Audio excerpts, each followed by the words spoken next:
उज्जैन के राजा विक्रमादित्य के रहस्यमय सिंहासन का क्या हुआ, यह कोई नहीं जानता। लेकिन जब यह सिंहासन धार के राजा भोज को मिला तो मालवा का इतिहास बदल गया।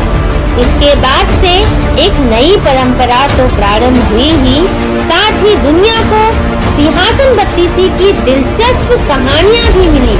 तो चलिए जानते हैं सिंहासन बत्तीसी के मिलने की अद्भुत कहानी।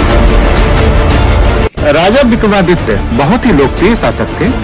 उनका नाम बड़ी आसानी से ऐसी घटना या स्मारक के साथ जोड़ दिया जाता है जिनके ऐतिहासिक विवरण अज्ञात हो, हालांकि उनके इर्द गिर्द कहानियों का पूरा चक्र घूमता है, जिसमें बेताल पचीसी और पिशाच की 25 कहानियां और सिंहासन बत्तीसी, सिंहासन की 32 कहानियां काफी लोकप्रिय है। प्राचीन समय की बात है। उज्जैन में राजा भोज राज्य करते थे। वह बड़े दानी और धर्मात्मा थे। उनके बारे में प्रसिद्ध था कि वह ऐसा न्याय करते हैं कि दूध और पानी अलग अलग हो जाए। नगरी में एक किसान का एक खेत था जिसमें उसने कई साग सब्जियां लगा रखी थी। एक बार की बात है कि खेत में बड़ी अच्छी फसल हुई। पूरी जमीन पर तो खूब सब्जियां आई, लेकिन खेत के बीचों बीच थोड़ी सी जमीन खाली रह गई। हालांकि किसान ने उस जमीन पर भी बीज डाले थे, लेकिन वहाँ कुछ नहीं उगा। किसान ने वहाँ खेत की रखवाली के लिए एक मचान बना लिया और जब भी किसान मचान पर चढ़ता अपने आप चिल्लाने लगता, कोई है, राजा भोज को पकड़ लाओ और सजा दो, मेरा राज्य उसने ले ली है, जाओ जल्दी जाओ। उज्जैन के सम्राट विक्रमादित्य की प्रतिमा रुद्र सागर में स्थापित की गई थी। प्राचीन टीले पे 10 फीट ऊंचा प्लेटफॉर्म बना हुआ है, जिस पर सम्राट विक्रमादित्य की 25 फीट ऊंची प्रतिमा सिंहासन बत्तीसी पर स्थापित की गई है। प्रतिमा के सामने विक्रमादित्य के 9 रत्नों की मूर्तियां लगी हुई है और आसपास 5-5 फीट की 32 पुतलियों की पाषाण प्रतिमाएं भी सुशोभित है। इन 32 पुतलियों के साथ उनसे जुड़ी कहानियां भी लिखी है, ताकि पढ़ने के बाद सम्राट की बुद्धिमत्ता समझी जा सके।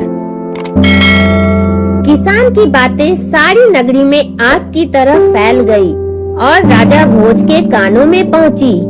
राजा ने कहा, मुझे उस खेत पर ले चलो, मैं सारी बातें अपनी आँखों से देखना चाहता हूँ और अपने कानों से सुनना चाहता हूँ। राजा भोज जब उस जगह पहुँचे तो उन्होंने भी वही देखा कि किसान मचान पर खड़ा है और कह रहा है, राजा भोज को फौरन पकड़ लाओ और मेरा राज्य उससे ले लो। यह सुनकर राजा चिंतित हो गए। चुपचाप महल में लौट आए। उन्हें रात भर नींद नहीं आई और सवेरा होते ही उन्होंने राज्य के ज्योतिषियों और जानकार पंडितों को इकट्ठा किया और उन्होंने अपनी गोपनीय विद्या से पता लगाया कि उस मचान के नीचे कुछ छिपा है और राजा ने उसी समय आज्ञा दी कि उस जगह को खुदवाया जाए। राजा विक्रम और बेताल की कहानियां तो सभी ने सुनी होगी, लेकिन ये सिर्फ कहानी किस्से तक ही सीमित नहीं है, बल्कि महाकाल की इस पुण्य नगरी में तंत्र मंत्र की साधना सिद्धियां भी खूब होती है। बताया जाता है कि उज्जैन नगरी में कई राजाओं ने तांत्रिक साधनाएं की थी। इसमें राजा भोज, विक्रमादित्य, भृतहरि आदि शामिल हैं। खोदते खोदते जब काफी मिट्टी निकल गई तो अचानक एक सिंहासन प्रकट हुआ। सिंहासन के चारों ओर 8-8 पुतलियां यानी कुल 32 पुतलियां खड़ी थी। सबके अचरज का ठिकाना ना रहा। राजा को जब इस बात की खबर मिली तो सिंहासन को बाहर निकालने को कहा, लेकिन कई मजदूरों के जोर लगाने पर भी वह सिंहासन टस से मस न हुआ। तब एक पंडित ने कहा कि सिंहासन देवताओं का बनाया हुआ है और अपनी जगह से तब तक नहीं हटेगा जब तक कि राजा स्वयं इनकी पूजा अर्चना ना करे। राजा ने फिर ऐसा ही किया। और पूजा अर्चना करते ही सिंहासन ऐसे ऊपर उठाया मानो फूलों का हो। राजा बड़े खुश हुए। सिंहासन में कई रत्न जड़े थे जिनकी चमक अनूठी थी।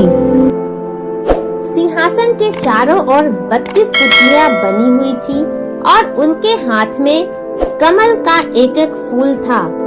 राजा ने हुक्म दिया कि खजाने से रुपये लेकर सिंहासन दुरुस्त कराया जाए और सिंहासन सुंदर होने में करीब 5 महीने लगे। अब सिंहासन दमक उठा था, जो भी इसे देखता ही रह जाता। पुतलियां ऐसी लगती मानो अभी बोल उठेंगी। राजा ने पंडितों को बुलाया और कहा, आप लोग अच्छा मुहूर्त निकाले, उस दिन मैं इस सिंहासन पर बैठूंगा। दिन तय हो चुका था। दूर दूर तक लोगों को निमंत्रण भेजे जा चुके थे। तरह तरह के बाजे बजने लगे। महल में खुशियां मनाई जाने लगी। पूजा के बाद जैसे ही राजा ने अपना दाहिना पैर बढ़ाकर सिंहासन पर रखना चाहा कि सारी पुतलियां खिलखिलाकर हंस पड़ी। लोगों को बड़ा अचंभा हुआ कि यह बेजान पुतलियां कैसे हंस पड़ी। राजा ने अपना पैर खींच लिया और पुतलियों से पूछा, ओ सुंदर पुतलियां, सच सच बताओ कि तुम क्यों हंसी? राजा की यह बात सुनकर एक पुतली बोली, राजन, आप बड़े तेजस्वी, धनी और बलवान हैं, लेकिन इन सब बातों का आपको घमंड भी है। जिस राजा का यह सिंहासन है वह दानी, वीर और धनी होते हुए भी विनम्र थे, परम दयालु थे। राजा बड़े नाराज हुए। पुतली ने समझाया, महाराज, यह सिंहासन परम प्रतापी और ज्ञानी विक्रमादित्य का है। राजा बोले, मैं कैसे मान लूं कि राजा विक्रमादित्य मुझसे ज्यादा गुणी और पराक्रमी थे? पुतली ने कहा, ठीक है, मैं राजा विक्रमादित्य की एक कहानी सुनाती हूँ। और एक एक करके 32 पुतलियों ने उस राजा विक्रमादित्य की महानता और शिक्षा की कहानियाँ सुनाई। उम्मीद करता हूँ हमारा ये वीडियो आपको पसंद आया होगा। यदि आपको ये पसंद आया है तो सब्सक्राइब करें, लाइक करें और शेयर करना ना भूलें।